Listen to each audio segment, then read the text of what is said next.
the flag of the United States of America, and to the republic for which it stands, one nation, under God, indivisible, with liberty and justice for all.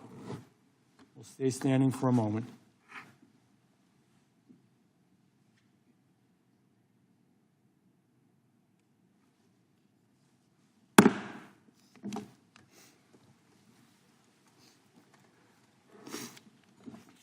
I will now recognize myself for an opening statement. First of all, I want to welcome everyone to the second hearing of the Subcommittee on Oversight.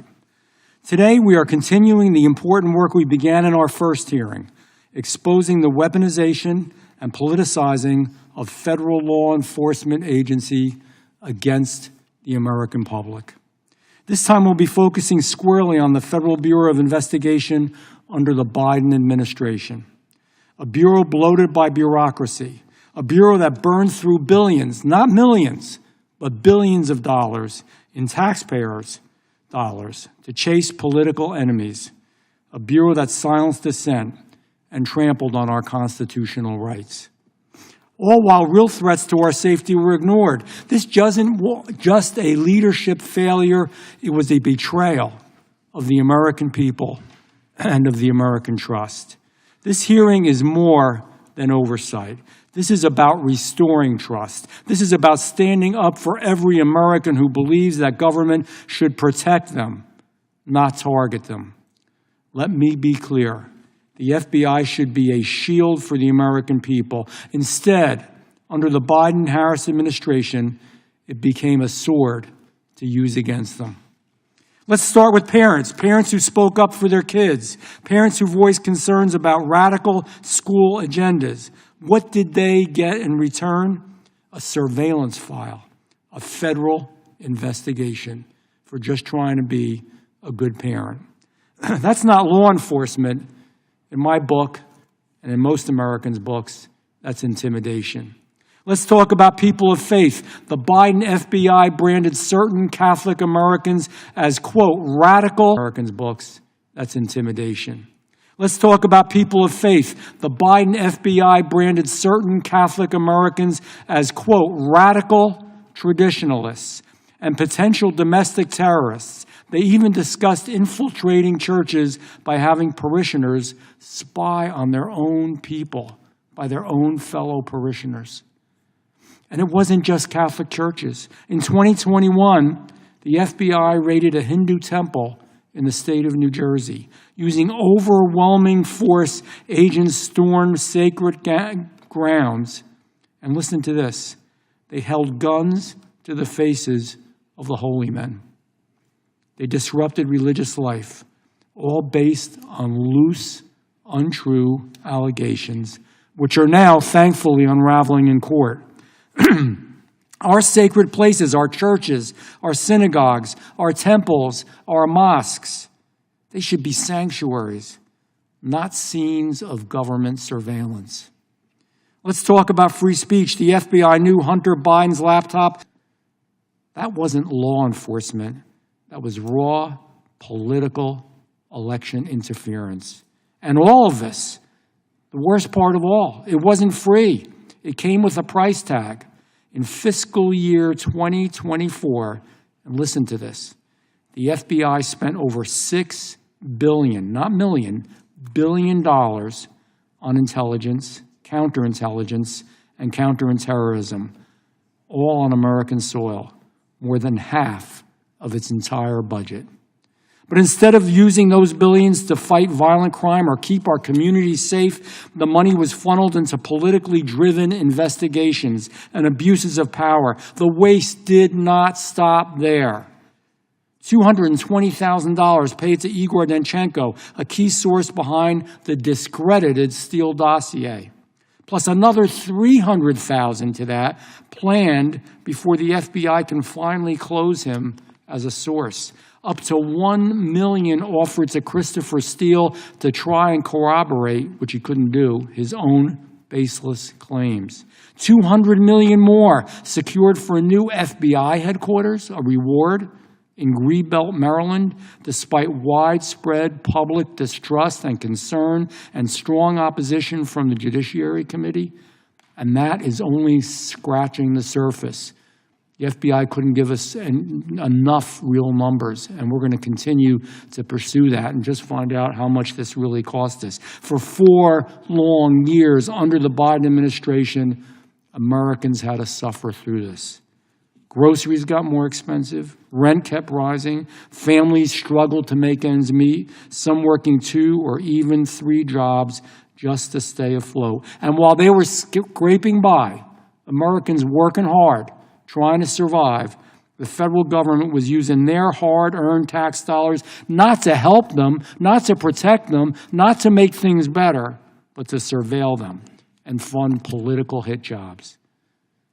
People, and I'll use the vernacular, they're pissed off. They're tired. They're tired of it, and they have every right to be.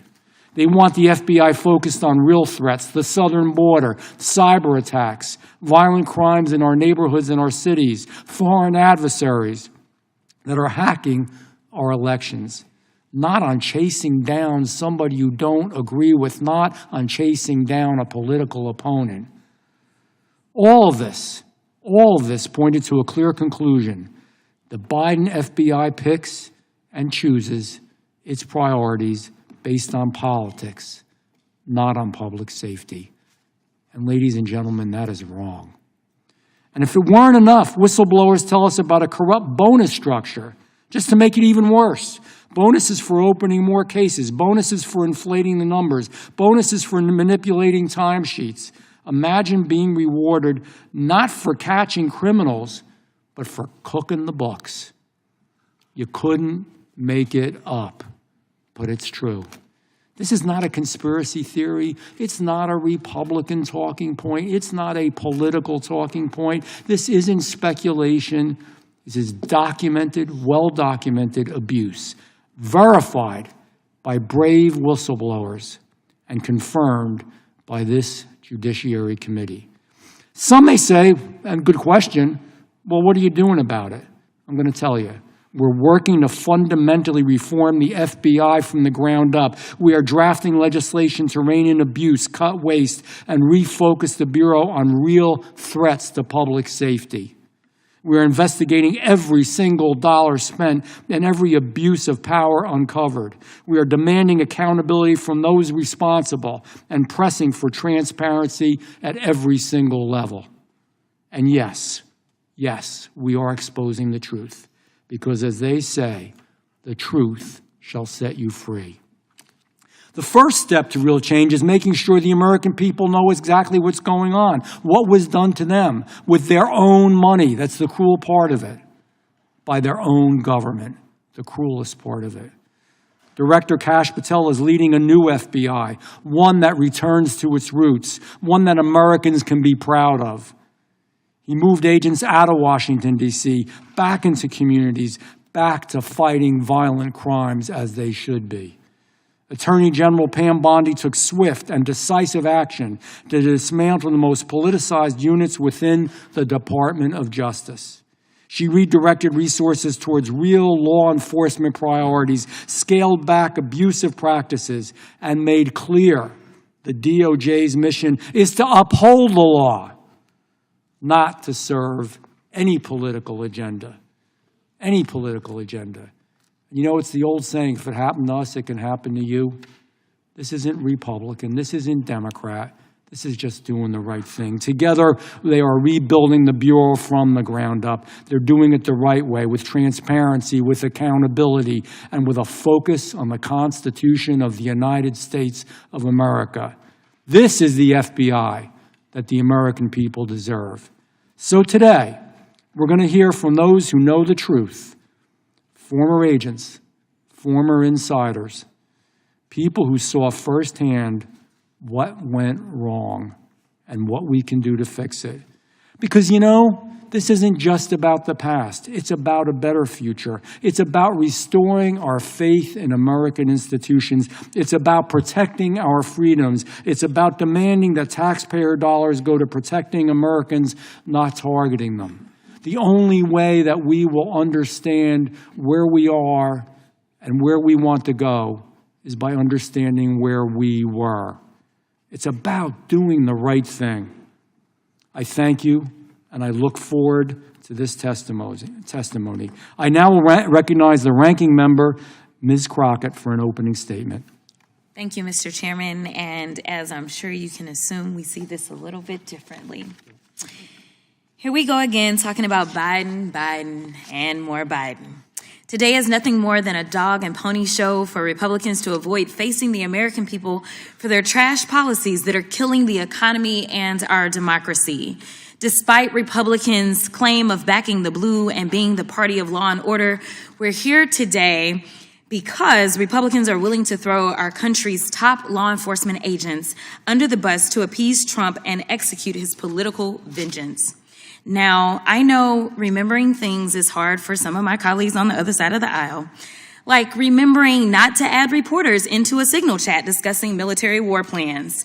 But let me remind my colleagues that it was Trump who decided to store national secrets and classified documents next to his oversized bathtub and toilet at Mar-a-Lago. It was Trump who took the documents out of the boxes and shared them with his guests. It was Trump who told his staff to move the boxes when the FBI was coming. And it was Trump who appointed Director Christopher Wray as head of the FBI, the same director that allowed the investigation to move forward. As much as Trump and Republicans hate to accept it, we are still a country with laws. And when you break them, there are consequences. Now, make no mistake, we should all be concerned about the FBI. But my concerns as ranking member of this subcommittee, as a member of Congress, and as an attorney, as well as a citizen, are based on things called facts. And when I say facts, I mean clear, indisputable facts, not those alternative facts my Republican colleagues continue pushing onto the American people. So let's talk about facts. Fact. Even prior to being confirmed by the Senate, Kash Patel was directing officials within the FBI to fire members within the Bureau simply because they worked on the lawful investigations into Trump. Fact.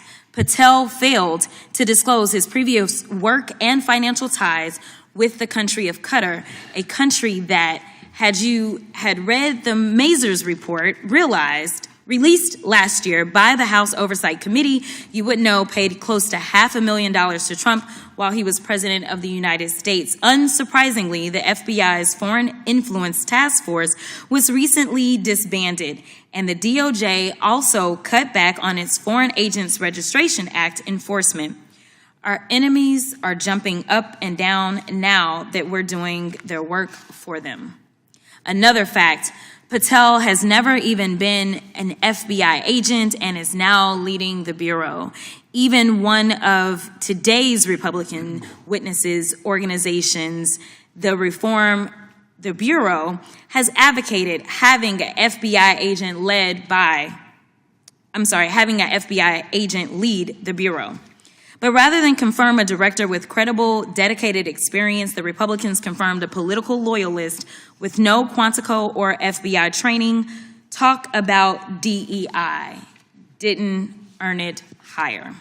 Another fact, Patel, who rails against telework, what he calls lazy agents, was working part-time in and out of Las Vegas, commuting back and forth between there and D.C., while also living in the home of a GOP mega donor. Think about that for a second. Could you imagine what Republicans would have done had, say, James Comey had been living in New York part-time as the FBI director, and if his New York home was owned by, say, George Soros?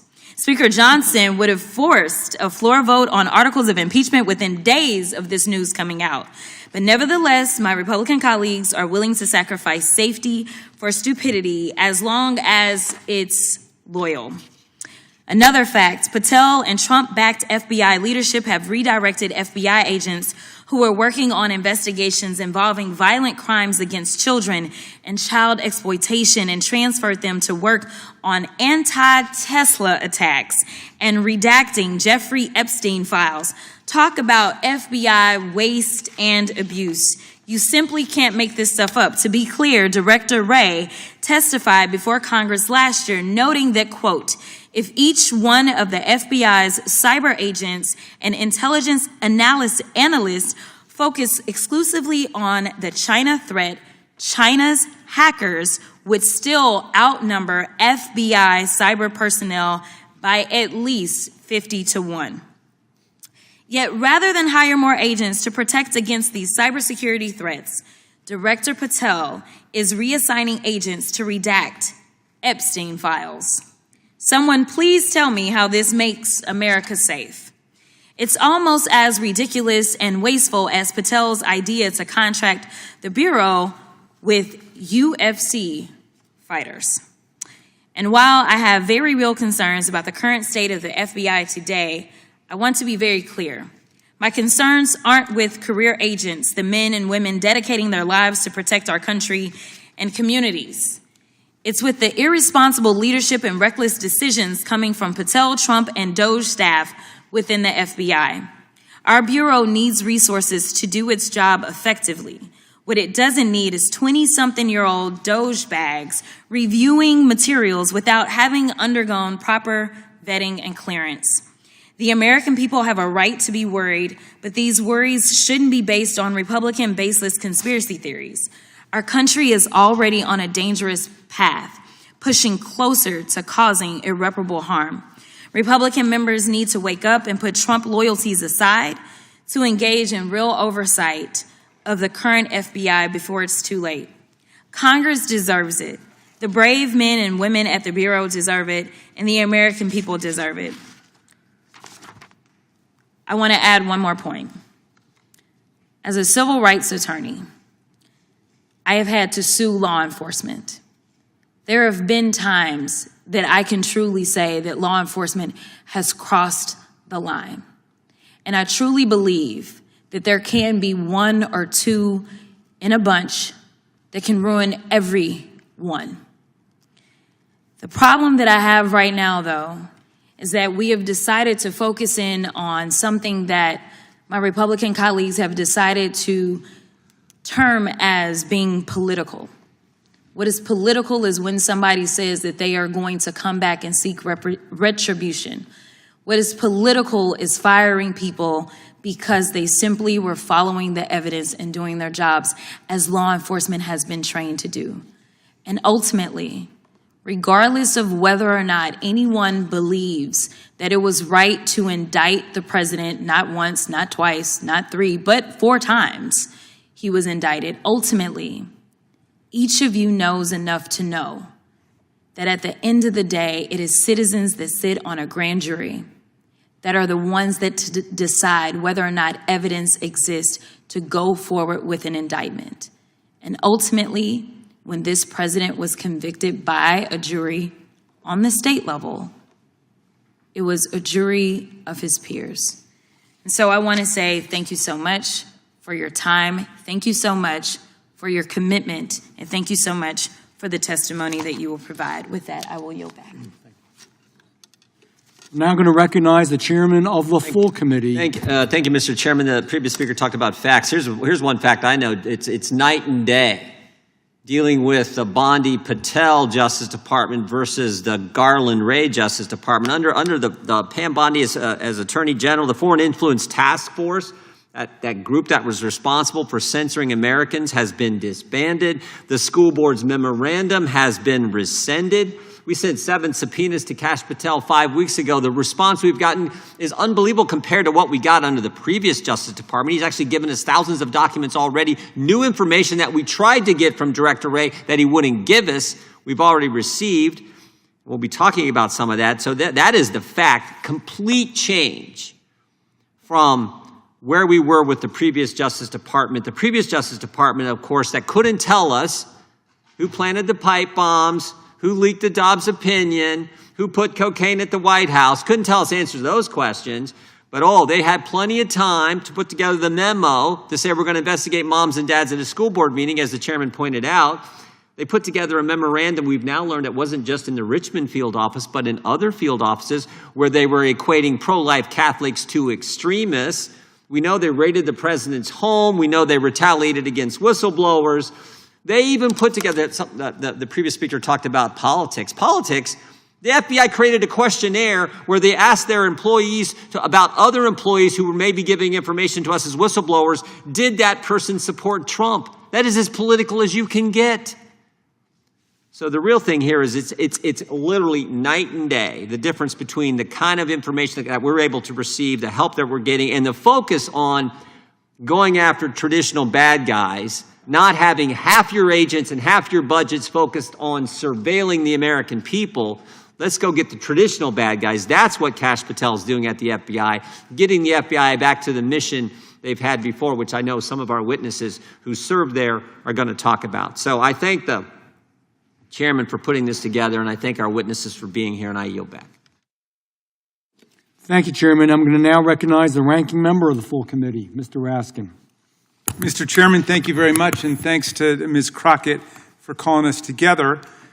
We are already 10 weeks into the Trump administration, and still the Republicans are recycling the most tiresome, vacuous, and debunked stories, conspiracy theories about the Biden administration, while demurely declining to conduct any oversight at all of the current administration. And I agree with the chairman of the full committee, Mr. Jordan. It is day and night, but I think he's seeing day and night backwards.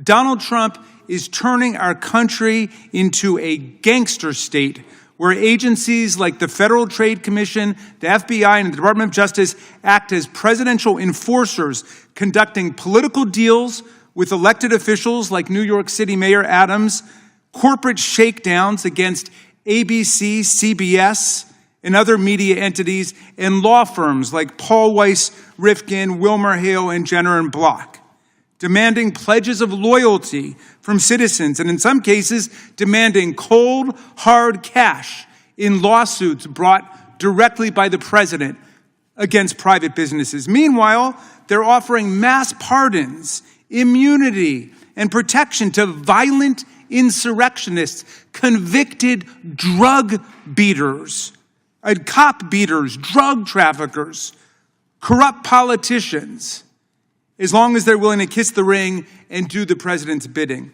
Let's look at how this administration is treating the honest men and women of the FBI. In his first days in office, Trump targeted thousands of FBI agents simply for doing their jobs after the mob violence of January 6, 2021, and holding the cop beaters and insurrectionist rioters accountable. FBI agents had to sue to stop this purge and block them from publicly releasing their names to the violent militias like Oath Keepers and Proud Boys, whom President Trump had already given pardons to. And those pardons, by the way, this Department of Justice are extending to other crimes these people have committed, including cocaine trafficking and gun charges. This administration isn't opposing corruption. It's opening the door wide open to corruption every single day for his friends. Donald Trump ordered the FBI to stop conducting background investigations of top White House officials. Why? He disbanded the FBI's Foreign Influence Task Force, charged with identifying and combating malign foreign influence operations targeting the United States. Why? He suspended enforcement of the Foreign Corrupt Practices Act and reduced enforcement of the Foreign Agents Registration Act just 2 days after it was reported that Director Kash Patel had engaged in lucrative consulting work for Qatar and for a Vladimir Putin-connected foreign arms conglomerate.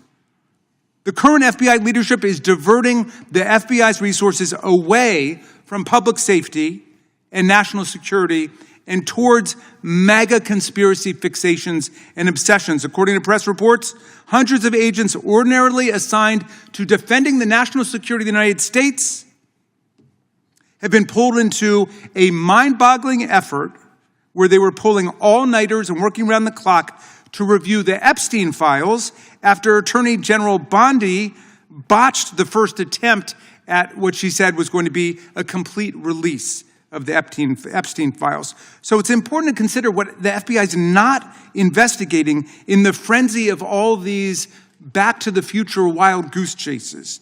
They're not investigating Signalgate.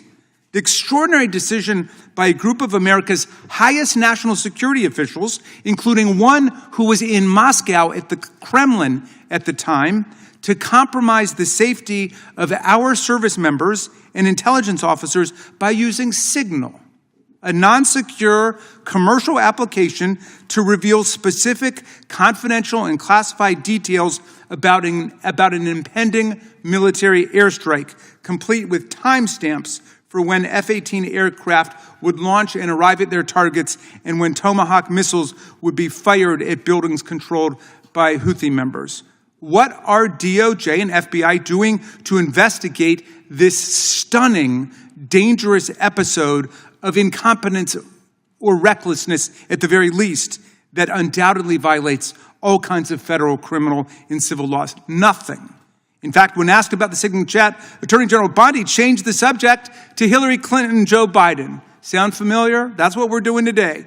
Just a week after the story broke about this tremendous security breach, she said, case closed.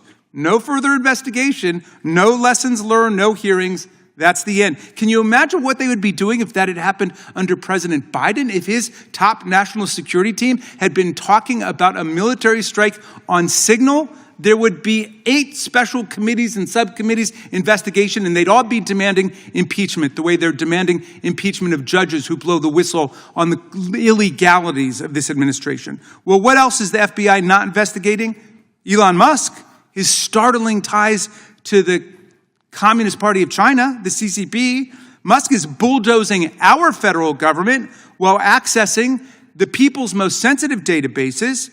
And he's traveled to China multiple times in the last several years and met with the highest level Communist Party officials. He's continued to open factories in China where he does half of his business, even as he works as a, quote, special government employee to dismantle and destroy our federal government. Can you imagine if President Biden had done that, what our colleagues would be saying? Well, look, in this new state that we're in, the FBI is not here to enforce the law. It exists to allow the president to shake down businesses and individuals, offering them protection and immunity if they comply and persecution if they don't. The administration installed as the head of the FBI Kash Patel, known for being the man who will do anything for Trump. They also installed as deputy director Dan Bongino, a far-right podcaster and conspiracy theorist who boasted in 2018 that his entire life right now is about owning the libs. His appointment was a particular betrayal of Patel's promise that he would appoint a deputy director who would be an on-board active special agent, as has been the case for 117 years.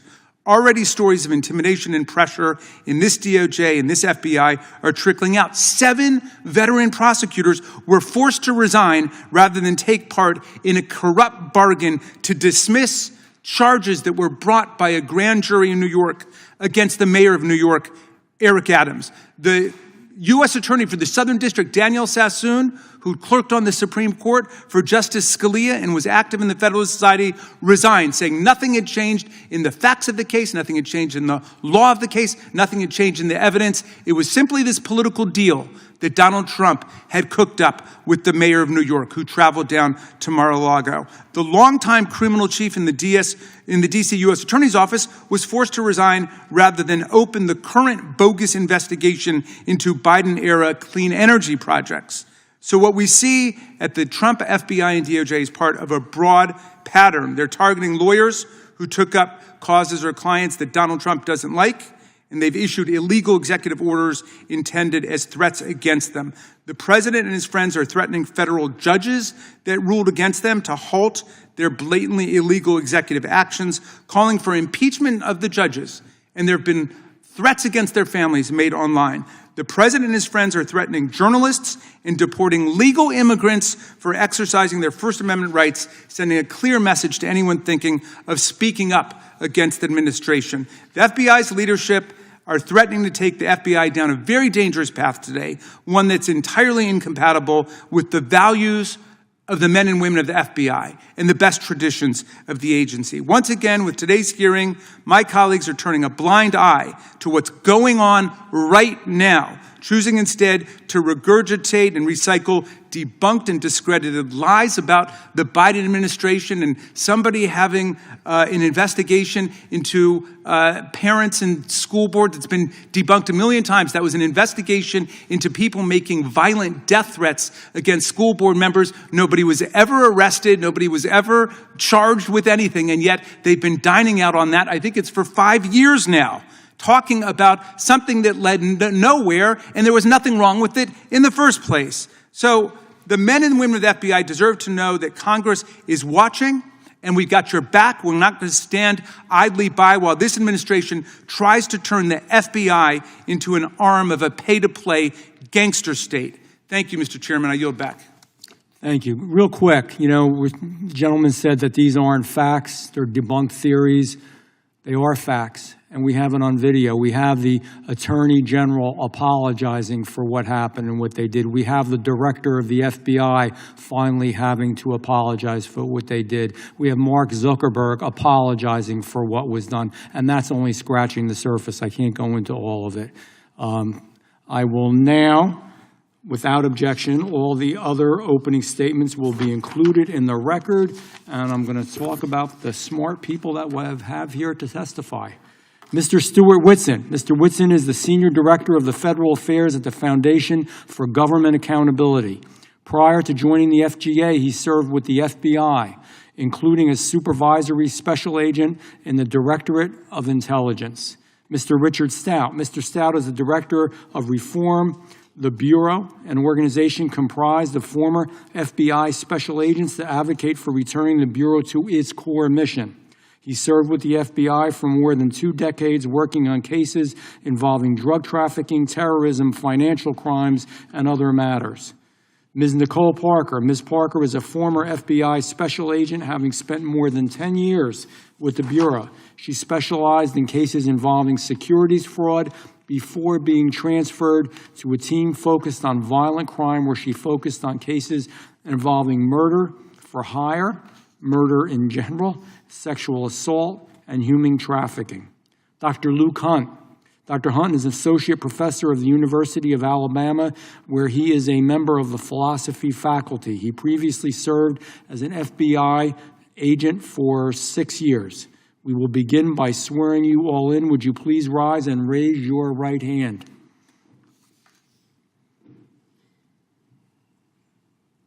Do you swear or affirm under the penalty of perjury that the testimony you are about to give is true and correct to the best of your knowledge, information, and belief? So help you God. Let the record reflect that the witnesses have answered in the affirmative. Please be seated. Please know that your written testimony will be entered into the record in its entirety. Accordingly, we ask that you summarize your testimony in 5 minutes. Mr. Whitson, you may begin.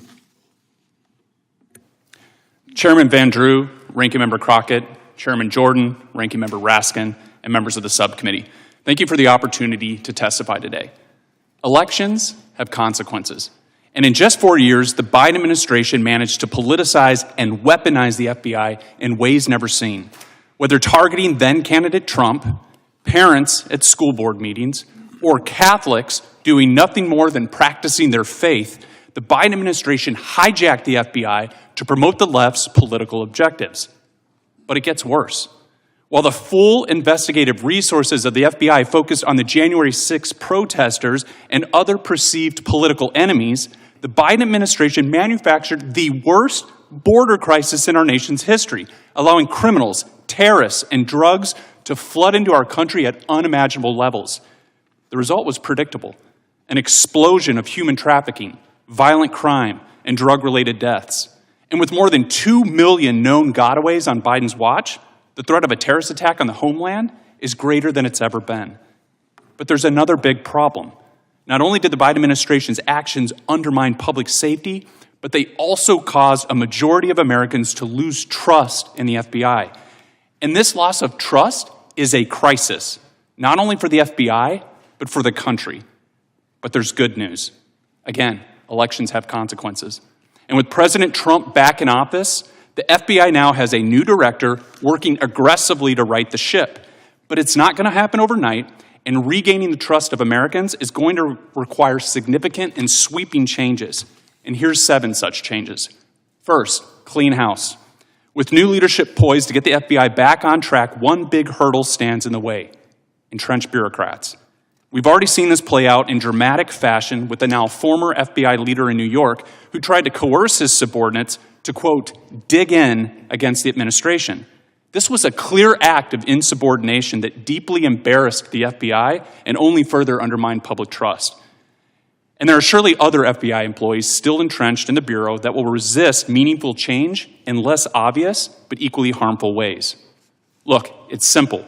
While the vast majority of FBI employees are incredible, hardworking people who will faithfully execute their duties, the few who undermine the new leadership cannot be allowed to do so. And those who have engaged in past behavior warranting dismissal or who refuse to come to work when ordered to do so must be fired, period. Number 2, drain the swamp. Director Patel should drastically reduce the size of the FBI headquarters, keeping a small footprint in D.C. to promote accountability while shifting more staff and resources to the field offices and other locations outside the Beltway. Relocating the FBI outside of D.C. would save money and reduce political influence by allowing the FGI to hire professional staff from outside the D.C. bubble. Number 3, moving the bulk of FBI headquarters out of D.C. will present a natural opportunity to consolidate and reorganize existing units that perform duplicative or outdated missions. Director Patel should seize this opportunity to promote efficiency and save taxpayer dollars. Number 4, get DEI out of the FBI.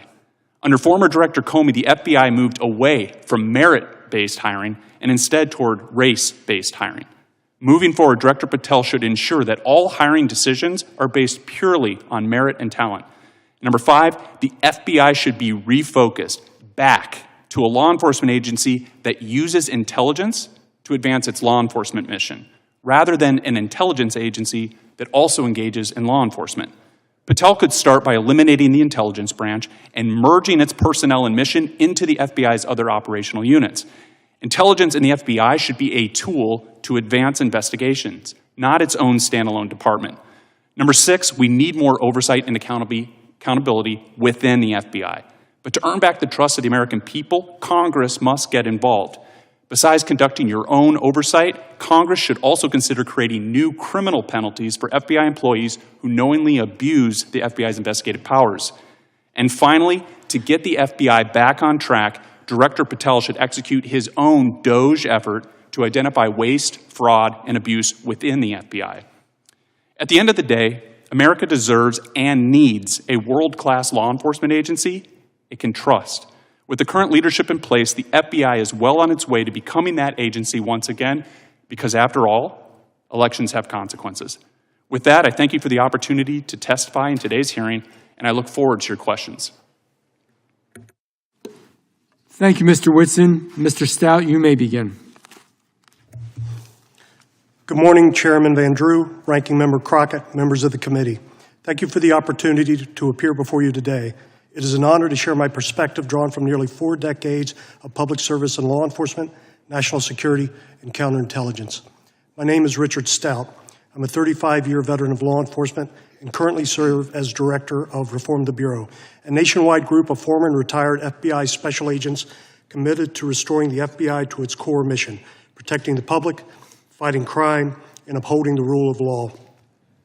I took on this position with Reform the Bureau as a private citizen because I was frustrated and disheartened to see the FBI, the world's most renowned and iconic law enforcement agency, fall into such disarray over the past few years.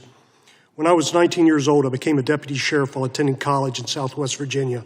Driven by a strong sense of duty and commitment to community safety, I went on to become a Virginia State Trooper and later State Police Special Agent. These are early roles grounded me in the foundational principles of public trust, discipline, and ethical responsibility. In 1997, I joined the FBI as a special agent and was assigned to the Miami field office. There, I was assigned to a Colombian drug trafficking squad where I initiated multi-jurisdictional complex investigations and was responsible for overseeing federal wiretap operations known as Title III's targeting significant DTOs. Following 9/11, I became part of a specialized team tasked with tracking the hijackers' movements before their attack. Our work proved critical in tracing connections and providing timely intelligence to our federal and military partners supporting the broader counterterrorism effort in the aftermath of the attacks. Throughout my tenure with the FBI, I served as a case agent in several high-impact criminal investigations. Notably, I led the public corruption investigation into the Scott Rothstein Ponzi scheme, then the third largest of its kind in U.S. history. In 2005, I was deployed to Haiti as part of a team of FBI SWAT and hostage negotiators to assist in the rescue of a kidnapped 9-year-old American girl. She had been abducted from her home and was found in a remote mountainside shack being held for ransom. This operation demonstrated the Bureau's global reach and our unwavering commitment to safeguarding American lives abroad. Between 2017 and 2018, I responded to 2 active shooter events. The first was the attack at Fort Lauderdale International Airport, where I assisted Special Agent Nicole Parker in gathering evidence. The second was far more personal. My daughter was a student at Marjorie Stoneman Douglas High School in Parkland, Florida, and was inside one of the classrooms hardest hit during the shooting. The memory of that tragedy has deeply influenced my perspective on public safety, the importance of preparedness, and the deep concern I carry over the FBI's failure to act on 2 prior reports regarding the shooter's intent. In 2018, I was part of a small team that apprehended Cesar Sayoc, who targeted high-profile Democrats and media figures with mail bombs. Internationally, I represented the FBI in coordinating with foreign partners on reintegrating deportees formerly radicalized by extremist groups. I've lectured at the International Law Enforcement Academies at Hungary and Botswana, and proudly graduated from the FBI National Academy Session 272. Since retiring, I've continued to serve the public through Reform the Bureau. We at Reform the Bureau support Director Patel, AG Bondi, President Trump, and their reform-minded approach to the FBI. Our intent is to not harm the Bureau, but to restore it. The stories and data we've brought forward represent deeply ingrained issues, repeatedly experienced by dedicated professionals. Our goal is not retribution, but responsibility. We must rebuild the Bureau's integrity and reorient to serve the American people, not internal politics. One of the areas we've been most focused on is Bureau decentralization, getting more resources and agents out of Washington and back into the field. The Director has been vocal in his support for this approach. We applaud his efforts. Another area is proper resource allocation. We at Reform the Bureau believe the criminal investigations have been deprioritized over the past few years in favor of those more political in nature. That must end, and we trust the Director will properly allocate the resources needed to pursue, capture, and deter criminals who wish us harm. Mr. Chairman, members of the committee, our nation is at a crossroads in how we approach law enforcement, national security, and the trust placed in our federal institutions. I look forward to contributing to this important discussion and happy to answer your questions. Thank you. Thank you, Mr. Stout. Ms. Parker, you may begin. Chairman Van Drew, Ranking Member Crockett, and members of the subcommittee, I would like to thank you for inviting me to come and respectfully speak with you today. It was my privilege and honor to serve America as an FBI special agent for over a dozen years under 3 administrations. While extremely demanding, my pursuit of justice for all never once gave me reason for pause until I witnessed social, cultural, and political agendas enter the FBI mission to the point it impacted our ability to effectively do the job the public and our responsibilities demand. During my career, I observed an organizational change that I labeled the emergence of 2 FBIs. FBI 1 understands the Constitution and honors its oath to uphold and defend it. It is indifferent to partisanship, places the public's interests first, and aggressively seeks out the truth. FBI 1 keeps its head down, stays under the radar, works tirelessly, and produces outcomes all Americans can be proud of. On the other hand, FBI 2 is the antithesis of FBI 1 and serves at the convenience of itself and is willing to use their law enforcement power to push their own personal, political, and social agendas without consideration to its oath of office. Under the Biden administration's Justice Department, it became increasingly difficult for special agents to do their jobs as Americans lost trust and confidence in the FBI. In a June 2023 NBC News poll, only 37% of registered voters surveyed said they had a positive view of the FBI. Lady Justice was no longer blind. It seemed that equal protection and justice under the law might not mean the equal application of law. DOJ and FBI 2 targeted President Trump's 2024 campaign and the January 6 subjects in a way that I had never witnessed before. And I say that as someone who investigated the most violent and dangerous offenders in South Florida. They treated Trump in particular as if he were at the top of the FBI's most wanted list. Love him or hate him, it is entirely irrelevant. FBI, too, abused its discretion and authority in both cases, while other judicial remedies remained reasonably available and dismissed legitimate concerns raised by FBI 1. Yet the FBI seemed to turn a blind eye to crimes committed by those on the opposite end of the political spectrum. On February 2nd of 2021, FBI Miami Special Agent Laura Schwarzenberger and Daniel Alphen were shot and killed in the line of duty while executing a search warrant on a child predator. It is disturbing to me that during the same time frame, we regularly heard of FBI SWAT resources liberally being dispatched for the arrest of first-time, nonviolent January 6 offenders. The widespread use of SWAT appeared to be for political intimidation. Yet in contrast, there was no SWAT presence when FBI agents Schwarzenberger and Alphen were murdered. Child predators are known to be the most dangerous and violent offenders. If SWAT had been there that morning, they would still be alive. And to add to the pain of their deaths, the FBI did not even pick up the tab for their memorial services. A private donor was asked by the FBI if they'd be willing to pay for them, since the FBI did not have the funds to do so. Yet the FBI was spending exorbitant amounts of money on non-mission-based projects, such as moving to electrical vehicles, January 6 investigations, and diversity initiatives. The FBI became laser-focused on its Office of Diversity and Inclusion Programs. There were 19 different diversity committees, clubs, and groups. Focusing on anything other than the FBI's mission is a dangerous distraction. I've never once consoled a grieving family that requested I ensure the most diverse agent brings justice to their loved one. The Bureau must hire and promote solely based on meritocracy, and the FBI should focus on what unites us, not what divides us. It is one mission to protect all Americans and uphold the Constitution. When my colleagues were murdered in the line of duty, it was highly troubling to me that there was never an FBI-wide after-action review by Director Wray, not even an email outlining what transpired and lessons learned to mitigate risks going forward. Yet during the same time frame, FBI 2 flooded my email inbox with diversity promotions, celebrations, cultural committee activities, climate change messaging, and several requests to go to Washington, D.C. for temporary duty assignments for January 6 investigations. Unconscionable.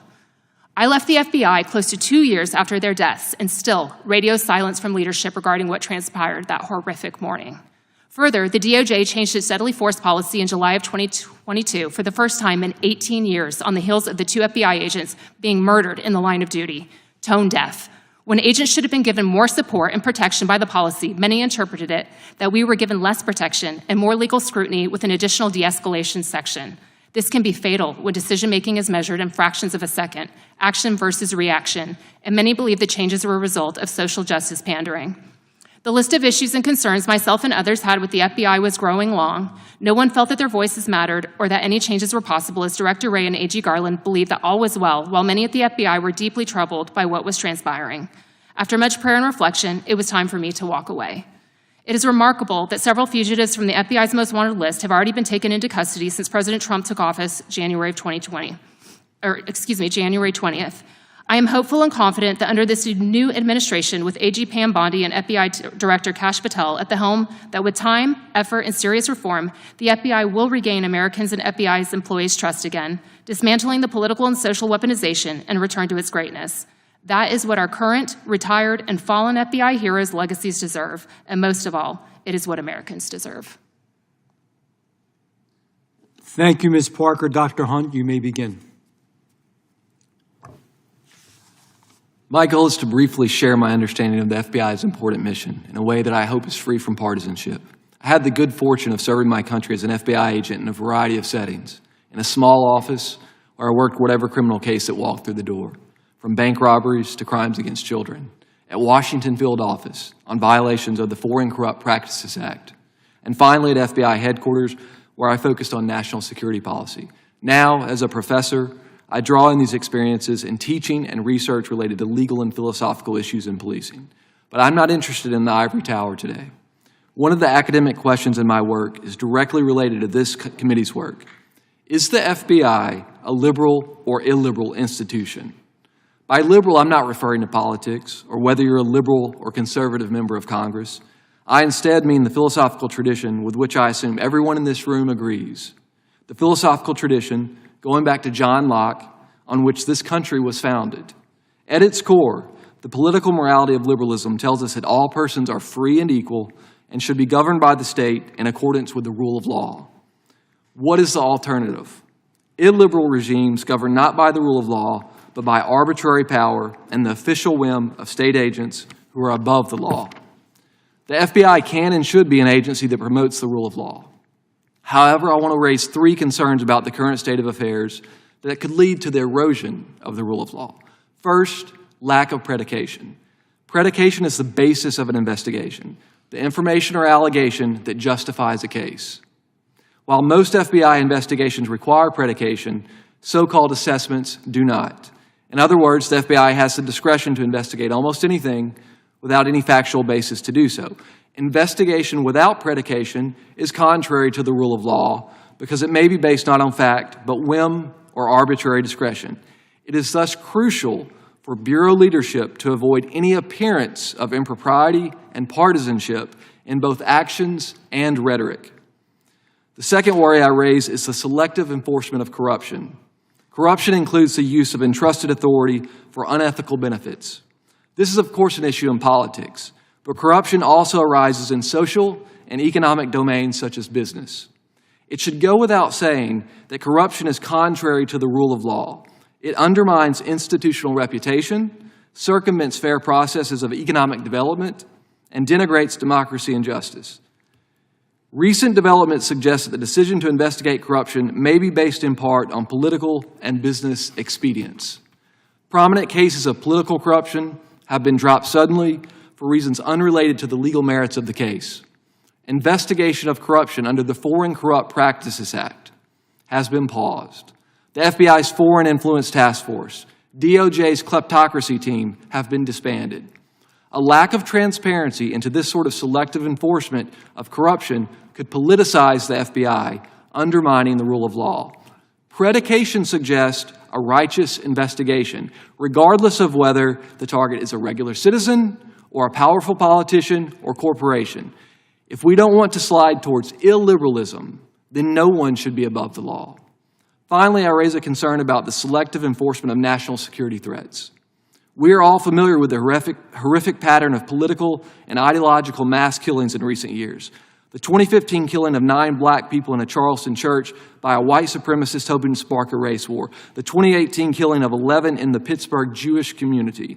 The 2019 killing of 23 people in El Paso, motivated by claims of a Hispanic invasion. The 2022 killing of 10 black people in Buffalo based on a manifesto on racial purity. We should add the assassination attempt of President Trump, a very heinous act that occurred in 2024. Now listen, I have no personal information about the FBI's plan to stop politically motivated violence. On one hand, I've read reports that the disgusting vandalism and arson directed at Tesla will be prioritized as domestic terrorism. On the other hand, I've read reports that the FBI's new reorganization will move resources away from the investigation and analysis of other domestic terrorism threats.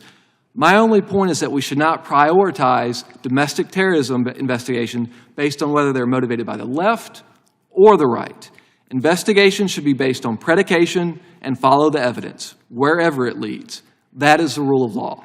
Thank you very much.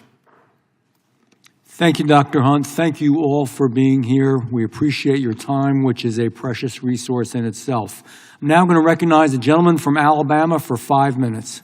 Thank you, Mr. Chairman. I certainly appreciate all the witnesses being here today. First, let's make it clear, we're not here to harm the FBI in any kind of way, but I think restoring credibility in the justice system within America is very, very important.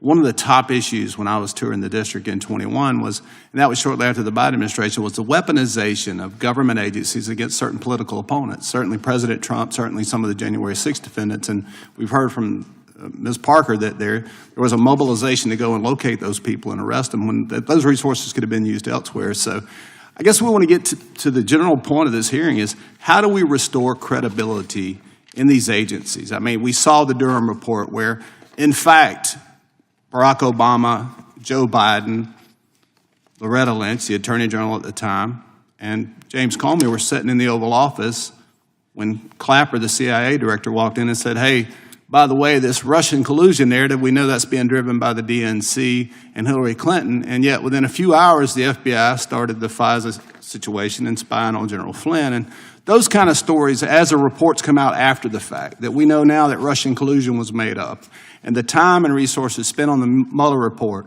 and even the people in leadership in the Democratic Party driving those narratives were very dangerous for this country. And so as the American people look back and go, wow, this system does seem to be weaponized against political opponents, and that's certainly a concern. So, Mr. Whitson, I'll start with you.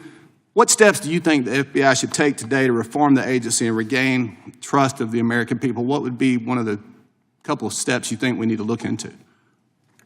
Thank you for that question. I think first and foremost, the most important thing to understand is that Director Patel has two missions here. One, he has to fix the FBI, and the other, as you're alluding to, is he has to restore trust. And so to fix the FBI, you have to do a bunch of things, make sweeping changes, but to restore trust, you have to do even more. You have to go beyond actually what is necessary to fix the FBI, because that's not going to be enough to get the rest of the American population back on board. And so how does he do it? It's one word: transparency. I was going to ask you, where does transparency come in, and how much transparency do we need at this point? We need as much as we can get. And you heard Chairman Jordan mentioning that. You're already seeing that out of Director Patel. So it's very simple. Congress has an important oversight role. When Congress asks for documents that the law requires the FBI to provide to Congress, then the FBI needs to do that. And I think Director Patel has already shown that he gets that and that he's delivering. Are there any other mistakes that you think Director Wray made as opposed that Director Patel needs to avoid?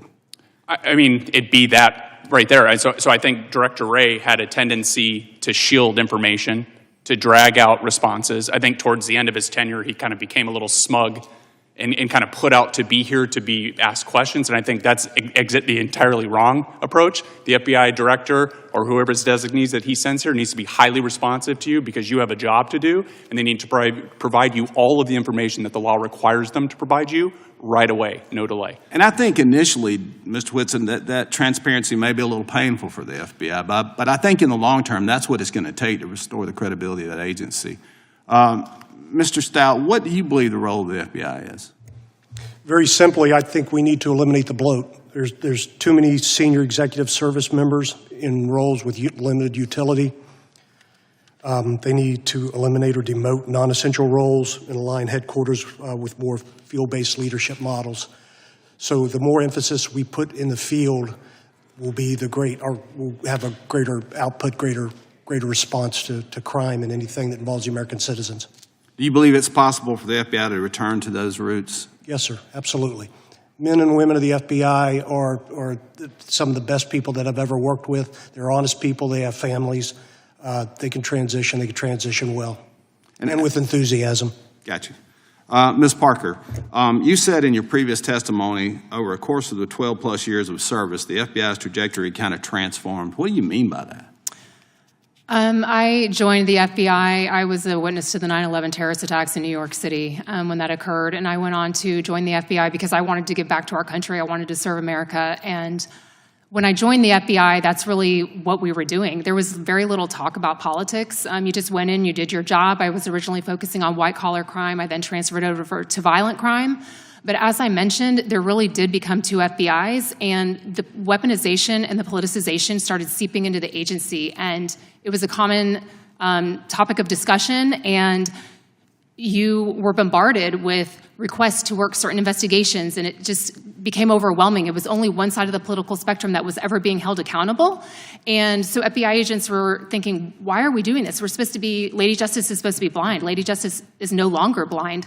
And for me, I just started seeing over and over examples of politicization. And that's not what I signed up for. You know, when I witnessed the 9/11 terrorist attacks and I wanted to serve, that's not what I signed up for. I wanted to stop violent criminals and terrorists. Thank you. With that, Mr. Chairman, I'm out of time. I'll yield back. Thank the gentleman, and now I'm going to recognize the gentleman from Georgia. Thank you, Mr. Chairman, and thank you, Ranking Member. Mr. Parker, Ms. Parker, after serving your country as a special agent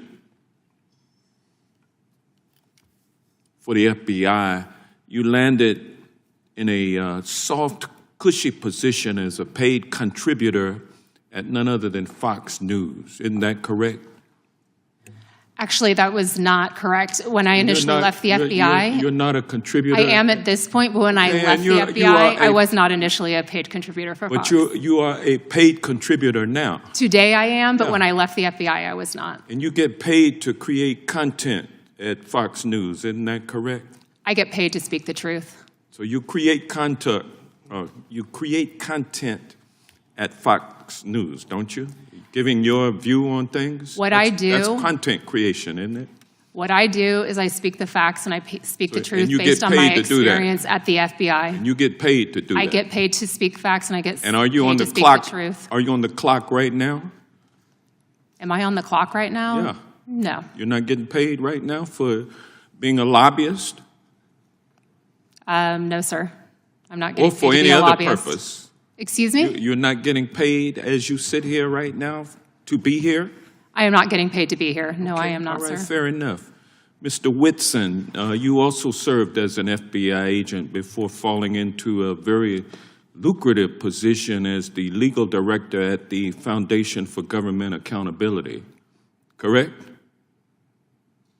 That was my former position, yes. And well, what is your current position now? So I currently serve as the Senior Director of Federal Affairs. And it's a pretty lucrative upgrade from where you first started.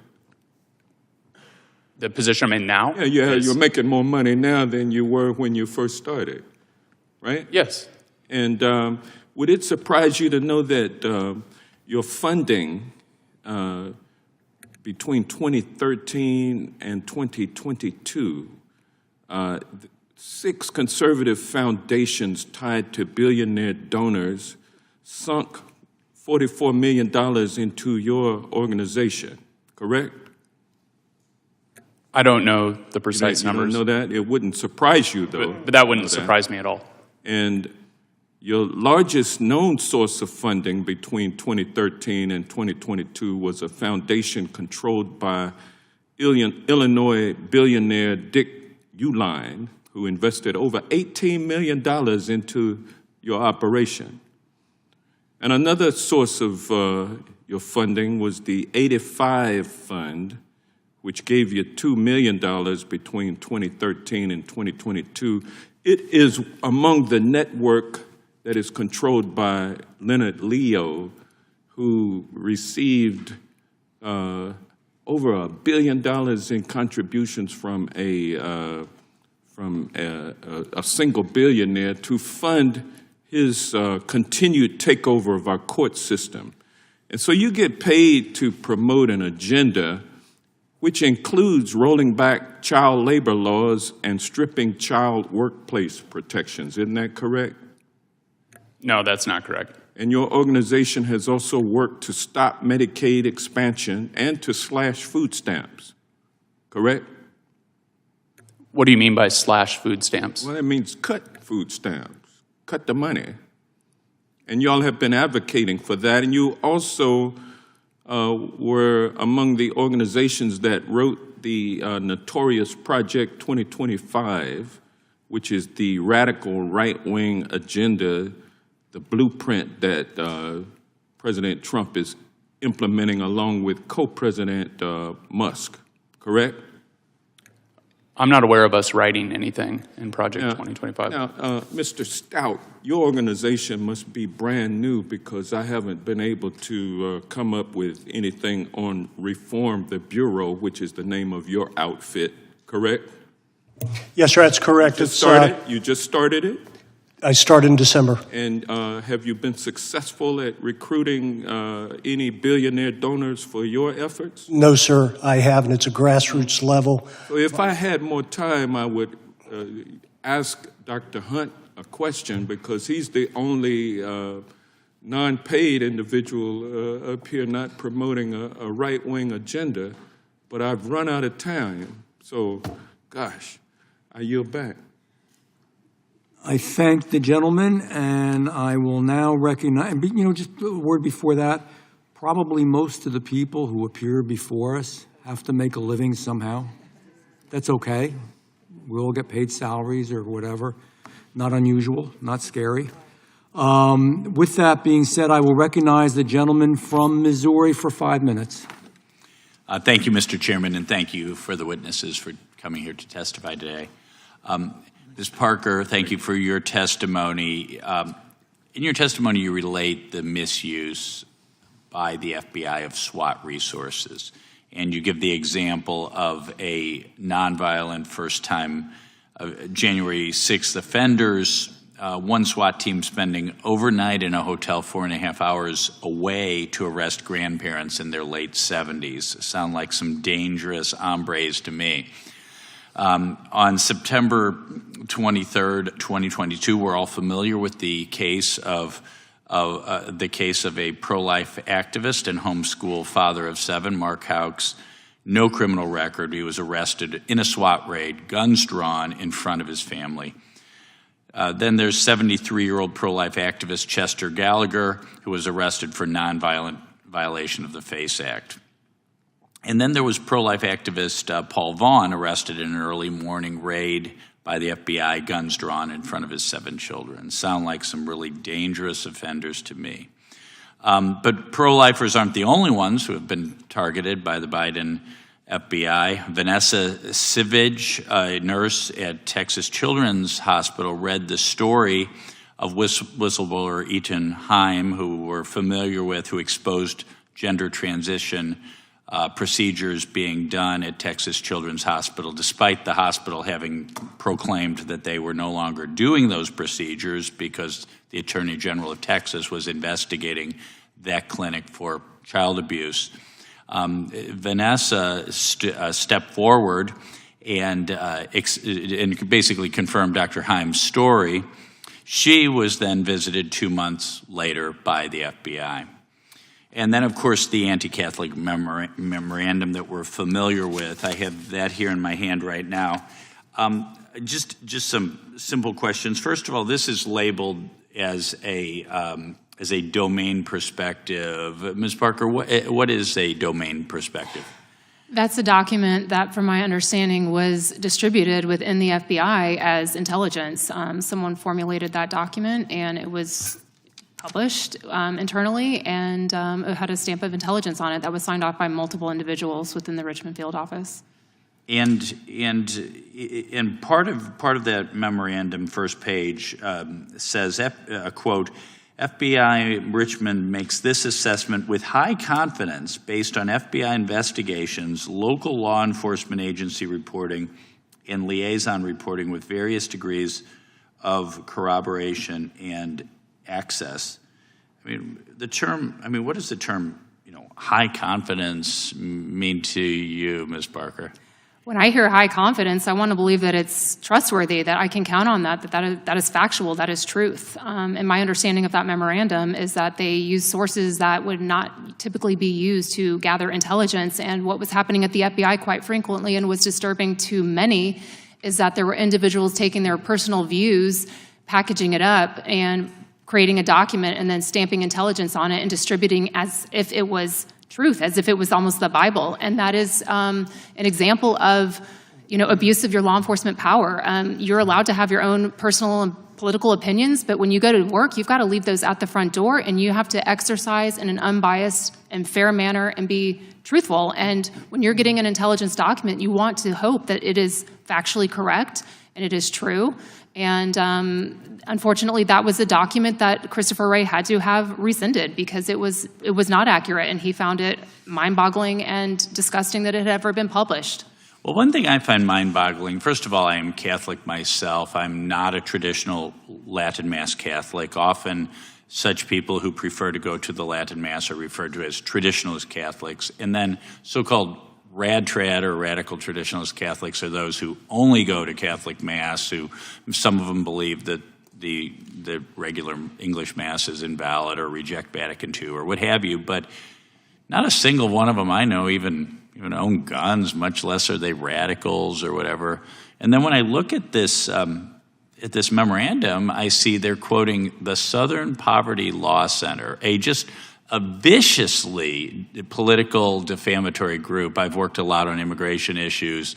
I think Southern Poverty Law Center has declared every immigration reform group to be a racist or white supremacist group. They're just a walking defamation factory. Have you seen the Southern Poverty Law Center quoted in other FBI memos over the years? I have not. Okay. I have not. But again, that was entirely inappropriate and never should have happened. And the FBI had to walk that back. But again, that is an example of weaponization. That is social weaponization at the FBI. It's entirely inappropriate, and it never should have happened. The FBI not going after bad guys, but going after enemies of the political regime. Third world stuff. Thank you. Thank you for your service. Thank you for your testimony. Thank you. I thank the gentleman. And by the way, the director of the FBI had to apologize for that. It's not a debunked theory. With that being said, I will recognize the ranking member of the full committee, Mr. Raskin. Thank you kindly, Mr. Chairman. One of our colleagues referred to the weaponization of the DOJ and specifically focused on the January 6th defendants. That startled me because 140 American police officers were violently assaulted on that day, wounded, hospitalized, some of them disfigured, disabled, forced to leave police work. But he said that there would have been a better use of FBI and prosecutorial and investigative resources, and I wonder what he was referring to. And in any event, Dr. Hunt, do you agree with that assessment? Thank you for that question. January 6th shocked and horrified me. That was a shameful day, not least because of the many attacks on our law enforcement officers. So any suggestion that is a low priority and should not be investigated is shocking to me. I can't imagine a more important devotion of resources by the FBI to anyone who would attack our nation's capital. Some of our colleagues have again been going back to the idea that the Biden FBI was converted into some kind of political instrument. When I look at the prosecutions that come out of it, I'm thinking about the one of Senator Bob Menendez from New Jersey, who's a Democrat, of Henry Cuellar, who's a Democrat, lots of other Democrats. Other than Donald Trump, I really can't think of any others on the Republican side, and I'm just getting the feeling that they think Donald Trump really should be above and beyond the law, and that's what this whole weaponization thing is about, other than setting the conditions to turn it into an instrument of revenge and retribution, as Donald Trump has promised. Do you think the FBI was acting as an instrument of partisanship in the last administration?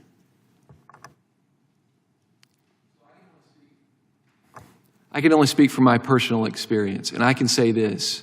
When I was an FBI agent, the men and women that I worked with, they based their investigations on facts and law. They based their investigations on predication. The worry I have is with respect to corruption today.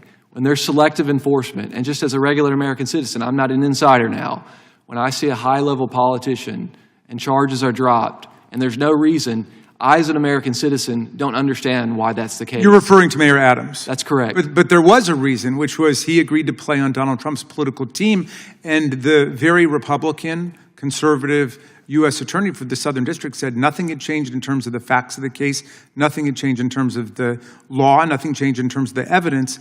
All that had changed was that he'd made this political alignment with Donald Trump. She resigned rather than participate in that corrupt bargain, as did her deputy, who said it would take a fool or a coward to accept that deal. He also clerked for a conservative Supreme Court justice and was active in the Federalist Society. And 5 other lawyers dropped out rather than do it until finally they had to force somebody to do it from D.C. who said he'd be willing to do it because he was about to leave his job. You say let's base it on the facts. And I'm really curious about this Signal group chat thing because the country's in an uproar about the fact that the most precious national security information was shared on a Signal group chat where a journalist was actually invited in accidentally by somebody to participate.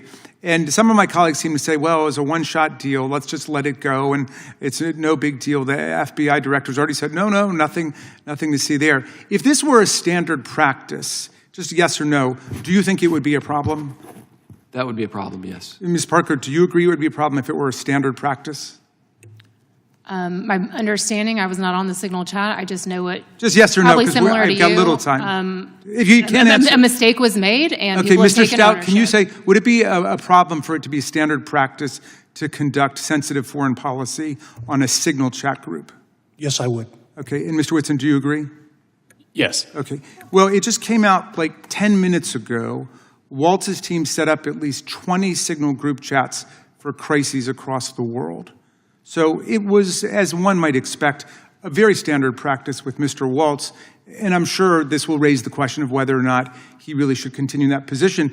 But do you think that the FBI should investigate what the national security implications and what the public safety implications are of his having done that, Dr. Hunt? So this comes back to the rule of law. As an FBI agent, there were strict rules about sensitive material. We had to be in a SCIF. We had to take the utmost caution.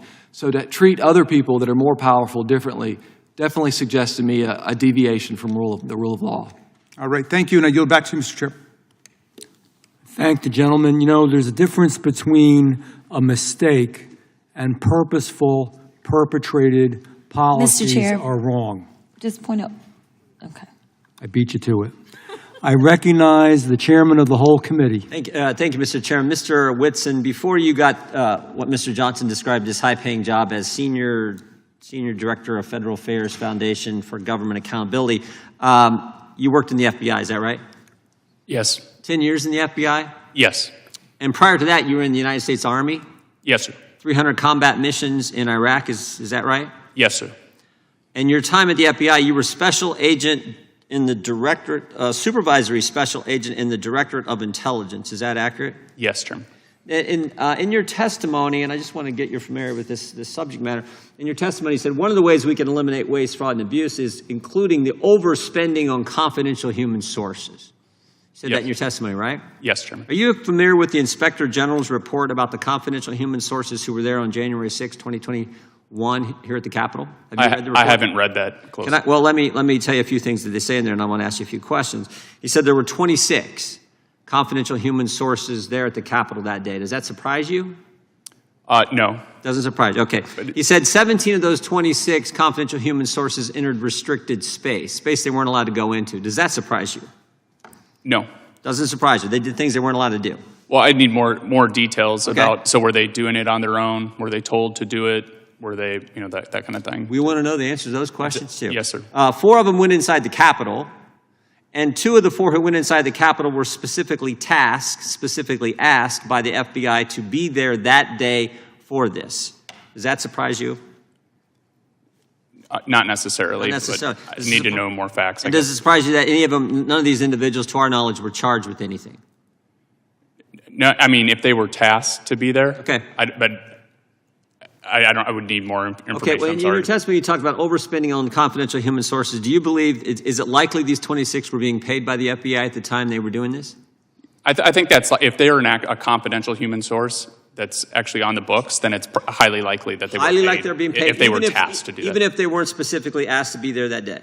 You think there's likely they were paid? So if they weren't asked to be there, I think usually they're giving us like a lump payment Okay. periodically, so it wouldn't be for a specific tasking necessarily. It'd be hard to answer that. Are you familiar with what was released here earlier this week, the text communications between FBI agents regarding October 14th, 2020 New York Post story on the Hunter Biden laptop? Have you had a chance to review those? I haven't seen those text messages. Well, let me just read a couple to you here. It says, nobody on the call is authorized to comment on the New York Post story.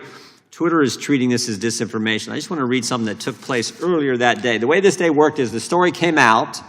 That day, Elvis Chan, a guy with the FBI, is meeting with the tech company, something he did on a regular basis in the run-up to the 2020 presidential election.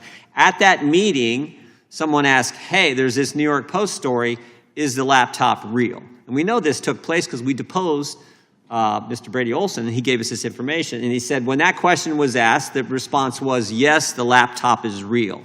Then we get these text messages, which we didn't have before, we just got them this week, these text messages which relate what happens after that. So the FBI has confirmed to Twitter at a FITF meeting on October 14th that the laptop is real. And then we have these text messages back and forth where they says no one is authorized to comment further. Twitter is treating this as disinformation. You find that troubling that the FBI knew something was real, confirmed it at a meeting, then changed their story and went to no comment, no further comment, and allowed the tech companies to run with the idea that this story was disinformation. Yeah, I do think that's problematic, and I do think the relationships that they tried to build with members of the FBI with these other organizations were problematic. Yeah, and the ranking member said, the Republicans want to say the FBI was political, and what really wasn't the case. If this is not political, I do not know what is, because this was the whole basis for the 51 former intel officials doing their letter. And the FBI knew. Now we have written evidence they knew, coupled with the deposition we took before where they admitted this. And then later in the day when they're meeting with other tech companies, they go with no comment. And they even admit here Twitter is running with the disinformation story. Even before the 51 intel officials come out with their letter, which is baloney, they're running with that. And the FBI was part of fostering and promoting that story. It's unacceptable. Totally unacceptable. And it shows how one bad apple, and there were probably others, but you can see how much of a problem that is. And that one bad apple behaves that way, the entire Bureau's reputation is impacted. Yeah. Trust is lost across the country. And so that's why it's so important to find folks like that, going back to the entrenched bureaucrats. You have to find them and remove them, because that's all it takes is one bad apple. I think that was point one in your testimony, which is exactly what Ms. Bondi and Mr. Patel are doing, is getting rid of those individuals who foster this kind of political environment where you're going after your political foes, where you're telling things, saying things, allowing things to be believed that aren't accurate when you knew the truth all along. That's right. True. I yield back. Thank the chairman. I now recognize the ranking member of the subcommittee, Jasmine Crockett. Thank you so much, Mr. Chairman. And I first just want to begin with a news alert. Guess what? Joe Biden is not the president anymore. So maybe we can move on. Maybe we can move into the present, because it seems like we are living in the past. And listen, these are not the good old days, like you used to sit around and your grandparents would talk to you about what used to happen. What we need to be talking about is how we are going to legislate, because I think that some of my colleagues have confused what our jobs are. And I get that we're sitting in judiciary. And so it may seem as if we are here to be litigators, but we are here to be legislators, which means that we are supposed to be writing laws, not trying to have our own trials and determine whether or not something is true or not, or whatever the case is, or who should be sued, who shouldn't be sued. All I know is that a great American hero, a good senator out of New Jersey, said something to the effect yesterday as he was shattering the record for holding the floor, a record that had been held by another racist in this country. As he shattered that, he said something about the fact that this should not be about left versus right. It should be about right versus wrong. And I am going to tell you that I want us to focus on right versus wrong. The reason that we are struggling right now in this country as it relates to people not trusting agencies, honestly, a lot of it is because of elected leaders. Let me tell you, one of the things that the chairman and I actually agree upon, we don't agree on a lot, is that we both know that there has been a sharp incline as it relates to threats upon our lives. Regardless of what side of the aisle you sit on, we both know and agree that as sitting members of Congress, we both are enduring more death threats than anybody should in this country. And I believe that it is because of the divisive rhetoric, and it is because of the selective enforcement of things. And so when we have, and I'm gonna be clear, because I had remarks and I'm going a whole other way. To have the sitting attorney general go on, and I'm gonna call it faux news. I know some of y'all love it, but it's fake to me. To have her go on Fox News and to then decide that she wanted to send a threat to me, it was wrong. Because here it is, she is the highest law enforcement agent in this country, and people are watching and they are consuming this information, and they are believing that simply because I decided that I wanted to exercise my right to free speech, which I am not abridged from doing, that she then wanted to then politicize something that should not be politicized. I don't like Elon Musk. I'm going to say it 50,000 times. I don't like him. I don't like that he going out there and he firing people. I think that he's a crook because somehow the rest of us can't sit around and get whatever federal contracts we want. The rest of us can't sit around and get law enforcement and get them somehow ordained as federal law enforcement to protect him. The rest of us can't get our dealerships protected by the federal government. That is somebody that is operating above the law. For whatever reason, just because he has a lot of money, more money than everybody else. And yes, I am happy to see that on my birthday, which is what I said, there were peaceful protests around this world against him because he is a problem. And so you never should have somebody that is sitting that high and is going to sit up here and threaten a sitting member of Congress when she knew good and well, if she watched the entire thing, that I specifically told protesters to make sure you consult with lawyers, just like I've told protesters over and over and over in the history of me advising people to go out and exercise their constitutional right. The fact that there are other sitting members that have received letters of threat from this new DOJ tells me that they are about retribution and they are not about following the law. The reason that our party, or I won't even say our party, our country is torn apart is because we can't even agree on right versus wrong. This should not be left versus right. The only thing that we're asking is that we have law enforcement that will show up when there is an actual crime. If somebody calls and says, hey, I need you to investigate this cyber crime, or I need you to investigate this child pornography, or I need you to investigate this robbery, then we want somebody to show up, and we don't want them to look at us and act as if just because I'm black or because I'm woman that I am not worthy of having that case investigated, because we have an administration that is continuously railing against diversity, equity, and inclusion, or we don't need people that show up that feel like diversity should not be valued. That is why we should have somebody that may show up and looks like me. The final thing that I'll say, because you've been gracious, is this. When I first became a public defender, I had no criminal defense experience. And I walked in and I told my boss, Charlie, I said, listen, you should hire me. He said, why? I said, because I'm black. Charlie looked at me like I was crazy. And I said, let me tell you something. When I walk in, I'm going to walk in with a level of rapport and understanding that maybe some of my other colleagues will not. Charlie offered me my job, and I worked my butt off, and I worked really, really hard for all of my clients, not just those that look like me, and that is what it looks like to serve. Thank you. Thank the gentlelady, and I recognize the gentleman for Kansas for 5 minutes. Thank you, Mr. Chairman. I appreciate it. I do want to give the witnesses a heads up. I do intend to ask them questions over the course of this 5 minutes. I spent a dozen years as the chief law enforcement official of my state. I've never claimed to be a cop, not a certified officer, but I had the privilege of serving as our state attorney general. I've had a lot of conversations with law enforcement officers all over the state of Kansas, local cops, elected local officers and sheriffs, cops that worked directly for me under our supervision, cops that worked in local agencies, and all sorts of federal law enforcement officers, as well as federal prosecutors who operated in our jurisdiction. I will tell you, in the course of those 12 years, I never saw an FBI agent perform less than honorably, not once. And I never recall a single time in those rooms. Now, if I'd go down the street to the political party meetings, I'd hear conversations like we heard some today, and we've heard a lot over the last 4 years. I'd hear all that all the time. If I turned on the television, I'd see it all the time. I never heard it among cops working a case.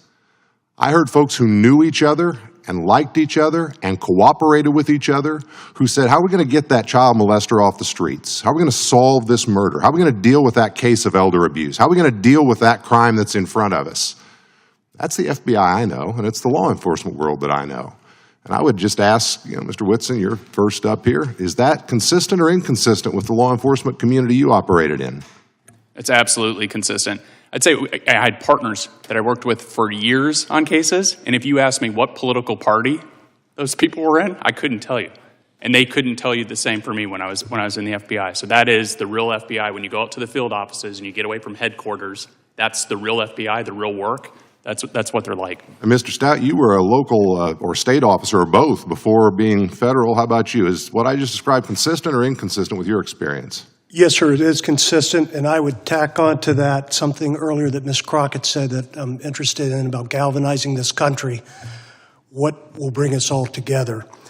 You know, something do it briefly. you mentioned, there's a special place in hell for pedophiles and child pornographers, and we have systems in place at the FBI, but we can make those systems a little bit better, a little bit tighter. I'm prepared to talk about it later today if you wish. That sounds very good. Let me tell you a brief story, and then I have some follow-on questions. So during the course of the time I was serving in that role, we had a terrible case. It was a racist, bigoted individual from a neighboring state who crossed the line into our state with the intent of killing a group of folks because of their faith. He went to a religious institution. He shot the place up. He killed, as I recall, 3 people. He was immediately apprehended. He has since died in prison. But there was, at the moment that happened, there was a motivated federal and state through the local authorities response. A lot of folks on the scene, everybody trying to figure out how do we secure this thing, how do we fix it. And then there was a professional discussion, who's going to go first in the prosecution, because you had a state murder and you had federal hate crimes, as well as some other federal crimes perhaps. And man, the press loved it. I mean, every day there was a headline about this dispute between the district attorney and the United States attorney and the local cops and the federal cops and who's going to go first. And finally it was decided the state would go first, and the district attorney announced it was filing capital murder charges with a notice of intent to seek the death penalty under our state law. And in the same article where the local press reported that, they then in the next paragraph said, and next, there'll be a decision on a federal prosecution where the penalties may be stiffer. Think about that. Think about that. I offer the story up for this reason. I think there may be a perception outside the cops on the beat, federal and state, who do this work in our communities every single day, that what we talk about up here is reality and that somehow the federal law enforcement officers are superior to their state counterparts. I don't think that's true. I don't think it's close to true. And I don't think what we're hearing today and heard the last 4 years reflects what really happens with the vast, vast majority of the federal and state cops on the beat. And I guess I would just ask this. Mr. Whitson, you suggested we ought to move the FBI out of Washington, D.C., and the current director has already made some moves to that effect. Talk to me in my remaining time about how you think that might affect our ability to get this narrative back on track so it's the cops on the beat keeping our communities safe that drives it instead of all this political circus in this town that drives it. Well, briefly, just right now, almost a third of all FBI employees are stationed in the D.C. area. The crime that's taking place across America is not all happening in the D.C. area. It's happening everywhere in pockets all over the country, Kansas, every member's district. And so moving the FBI out of D.C. and back into the field office is going to help that. But it's also cheaper. D.C. is an expensive area. I don't need to tell anyone that, right? Moving the headquarters to a lower cost area is not only cheaper for the federal government and the American taxpayer, but it's also cheaper for the workers. For the federal employees that have to commute every day to the office, if it's in a place that's a better quality of living, an easier commute, that's better. And then the last reason, to be real brief, is the political makeup.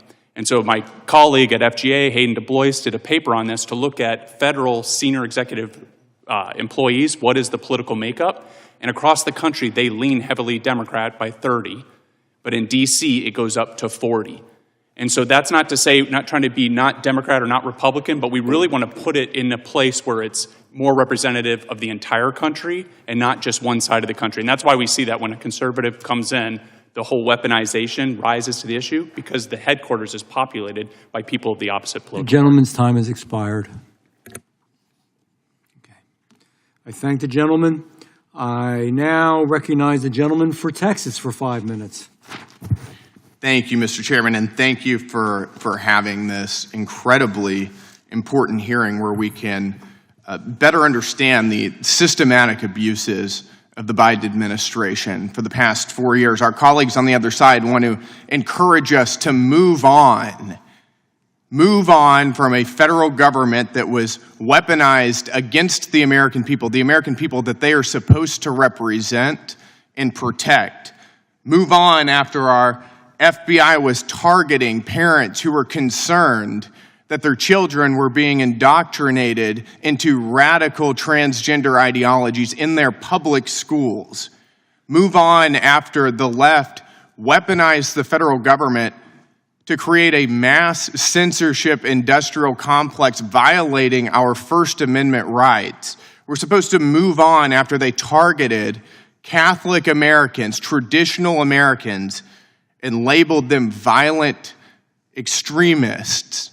We're told that there's a problem that we can't agree on what's right and wrong, and I agree, that is a huge problem. It's a problem that the other side of the aisle can't recognize that censorship is wrong. It's a problem that the other side of the aisle can't recognize that it's wrong for the FBI to target parents concerned about what they're learning in their schools. It's a problem that the other side of the aisle can't recognize that it's a problem whenever our federal government goes after Christian Americans. That's a serious problem, and that's something we should be able to agree on, but unfortunately, we can't. We saw unprecedented levels of weaponization under the Biden administration against the same American people that it was supposed to be looking out for. Christopher Wray created an internal memo that slandered traditional Catholics as anti-Semites and white supremacists. It suggested that the FBI monitor traditional Catholics and even set the stage for FBI informants entering places of worship. At the same time, remember, this was happening while Joe Biden was, of course, facilitating the mass immigration of illegal criminals into our country. Not keeping us safe in that instance, that's for sure. Thankfully, and I think the American people are very thankful that we finally have a president and a head of the FBI and head of the DOJ who actually represent us and want to protect us. I want to thank all of the witnesses for being here. We really appreciate your testimony and your time here.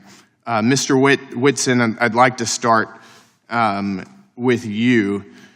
The FBI utilized a so-called hate map from the SPLC, the Southern Poverty Law Center, as it was going after traditional Catholics and labeling them domestic extremists. Do you think that that's an appropriate source? Absolutely not. Do you know some of the other groups that the SPLC labels as hate groups or extremist groups? No, I don't, off the top of my head. I can name a few. They also name the Alliance Defending Freedom, the Family Research Council, and Moms for Liberty as hate groups as well. Do you find it concerning that they were using that the SPLC as a source? Yeah, I find it deeply concerning. Do you think that Catholics who celebrate the traditional Latin Mass are a threat to the American people? I don't, because I'm one that does that on occasion. Can you recall, before Joe Biden was in office, any time whenever the FBI specifically targeted a group of Americans solely because of their religious faith? No. Do you think there's any evidence to suggest that harassing Catholic Americans keeps Americans safe? Not at all.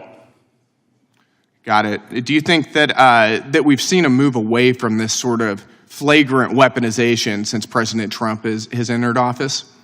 Absolutely. And what do you think that this committee can do to help ensure that we don't see a return of that sort of weaponization?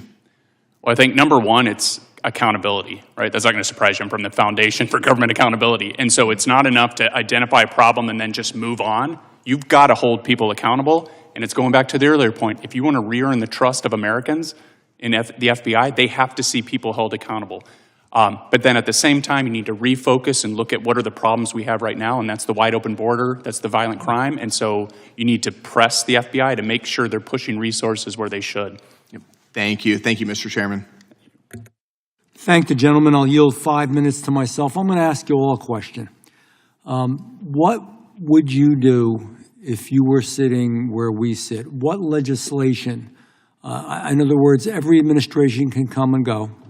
The goal here is someday be sure that at the Attorney General's office, the FBI, that we do not have to worry about this anymore, the Department of Justice. Is there any legislation, I'll start with Mr. Whitson, but I'll go all the way down to Dr. Hunt, any legislation you would suggest specifically to help, or just to help in general, if you, again, were a legislator, if you were a member of Congress? Thank you for that question. I think to start, I would codify the president's authority to fire insubordinate or unproductive employees. And so it's the Schedule F. I would extend that to all executive branch employees. I don't think it would have the kind of effect that some on the left have claimed. I think it would just give whoever the executive is, whether that's a Democrat or Republican, the ability to remove people that are, again, unproductive or insubordinate. At the end of the day, federal workers shouldn't have more protection than private sector workers. But get this, Chairman, a private employee is 5 times more likely to get fired or laid off from work than a government employee. That shouldn't be that big of a disparity. And so that's the problem with the way our government is set up, is there's no market forces on the federal government. And so when they fail to address a problem, what is their solution? It's the same every time. Just throw money at it, right? We weren't able to fix this problem, so let's just bring more personnel in. And so the people that were ineffective, that were unable to accomplish the mission, are then just transferred over to another department so that this unit can do the mission. And so that's wrong. In the private world, those people would have to be dismissed and go find another job. And so the president, and he can push that down for the FBI's case to Director Patel, he can delegate that power. But to give him the authority to remove those people more easily would be great. Thank you. Mr. Stout. Chairman, I think post 9/11, Director Mueller changed the organization, shifted it to more of an intelligence-based collection, and got away from facts and law enforcement. And we still had that, but the emphasis was on best guess. And I think that's what we need to return to, is back to fact-based investigations. I don't think that's going to take a lot of legislative work. I just think that's going to take internal policy changes, and working with DOJ shouldn't cost the taxpayers anything. It's just a shift in thinking. I thank you, and I think you're correct. I don't think that's necessarily a legislative change, but just a change in direction and thought, whoever's in control. Ms. Parker. Thank you. First of all, just real quick, I wanted to speak to Ranking Member Crockett. I have an appreciation for what you're saying between right and wrong. I myself received a message on X this morning wishing that I was inside of a Tesla that would explode, and so I understand what it feels like to receive a threat. It's entirely inappropriate and unacceptable, and I should not be the target of violence. And so I just wanted to tell you that is wrong, and that should be, someone needs to be held accountable for that. I will say likewise. Thank you. That is wrong. That is wrong. And, you know, just to chime in for a second, unfortunately, I'm getting used to it. You know, it's a sad commentary, but I think we all are, you know, and that is one thing that I believe there could be bipartisan agreement to just cut that out. And it's our responsibility to try not to promote it, all of us in whatever position we have, and to make sure that we protect those that are in harm's way. So I thank you for that remark as well. Legislation. So an answer legislatively, I mean, getting back to what the FBI's core mission is, and I'm not sure how you're going to legislate this, but the bottom line is there has to be transparency, there has to be accountability, and there has to be consequences. And again, it's not about what side of the political spectrum you stand on. It should be completely irrelevant. Again, when you walk into the door as an FBI agent, it shouldn't matter if you voted for this person or that person. You put your political persuasions and opinions to the side, and you do the right thing for the right reasons. And I am a very big proponent, obviously, of stopping violent crime, stopping human trafficking, and keeping all Americans You safe. think there should be, for those that misuse their power in the FBI or in general, Department of Justice, Attorney, should there be enhanced penalties or penalties? Absolutely. If you're abusing your law enforcement power to push your political and social agendas and doing the wrong thing for the wrong reasons, you must be held accountable. Thank and you. again, I agree with Whitson. In the private sector, I came from a hedge fund and worked on Wall Street before this. That would not be tolerated. If you're not doing your job and you're not contributing to the mission, it is not okay to be a federal employee and just come and collect a paycheck when you're actually not contributing to the mission. And unfortunately, I saw that quite frequently at the FBI. I would say a small percentage of the agents are doing a lot of the work. Thank you. Dr. Hunt. I have a very concrete suggestion. I would request that Director Patel, Deputy Director Bongino, put into policy that no investigation can be opened without predication. That's currently not what policy is, and I think that should also be, as far as I can tell, legislated. Moreover, the second point I would request was that all FBI agents serve the Constitution, not any political agenda. But the concrete one is that assessments, investigations are based only on predication. I thank you for that. I want to thank everybody for being here today. Like I said, time is treasure. It's a big deal. We appreciate all of you. It concludes today's hearing. Without objection, all members will have... Oh, sorry. I have a UC. Okay. Sorry about that. I'd like unanimous consent to enter into the record an article titled "No Bias Found in FBI without Report objection. on Catholic Extremists." Thank you. All members will have 5 legislative days to submit additional written questions for the witnesses or additional materials for the record. Without objection, the hearing is adjourned.